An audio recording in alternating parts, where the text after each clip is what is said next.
Token இருந்தால் மட்டுமே இலவச தரிசனத்திற்கு பக்தர்கள் அனுமதிக்கப்படுவார்கள் என்பதால் தான் திருப்பதியில் விபத்து ஏற்பட்டதாக தேவஸ்தான முன்னாள் இணை செயல் அலுவலர் சீனிவாச ராஜு கூறியுள்ளார். இலவச தரிசனத்திற்காக வரும் பக்தர்கள் நேரடியாக திருமலைக்கு வந்தால் தரிசனம் கிடையாது என்றும், டோக்கன் இருந்தால் மட்டுமே தரிசனம் என்பதால் தான் இந்த விபத்து ஏற்பட்டதாகவும் அவர் தெரிவித்தார். இலவச தரிசனத்திற்காக டோக்கன்கள் இல்லாமல் திருமலைக்கு வரும் பக்தர்களை வரிசையில் காத்திருக்க வைத்திருந்தால் இந்த விபத்தை தவிர்த்திருக்கலாம் என்றும் அவர் கூறினார். திருப்பதி கூட்ட நெரிசல் உயிரிழப்பிற்கு ஆந்திர முன்னாள் முதலமைச்சர் ஜெகன்மோகன் ரெட்டி அதிர்ச்சி தெரிவித்துள்ளார். இதுகுறித்து அவர் வெளியிட்டுள்ள அறிக்கையில், தரிசன டோக்கன்கள் பெற காத்திருந்த பக்தர்கள் கூட்டத்தில் நெரிசல் ஏற்பட்டு 6 பேர் உயிரிழந்த சம்பவம் அதிர்ச்சியையும் வருத்தத்தையும் ஏற்படுத்தியுள்ளதாக தெரிவித்தார். உயிரிழந்தவர்கள் குடும்பங்களுக்கு இரங்கலையும் தெரிவிப்பதாக அவர் குறிப்பிட்டுள்ளார்.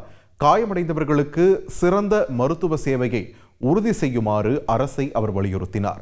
சம்பவ இடத்தில் அமைதியை மீட்டெடுக்க உடனடி மற்றும் அவசர நடவடிக்கை எடுக்க வேண்டும் என்றும் அவர் வலியுறுத்தினார். செய்திகளை உடனுக்குடன் தெரிந்து கொள்ள உடனே சப்ஸ்கிரைப் பண்ணுங்க.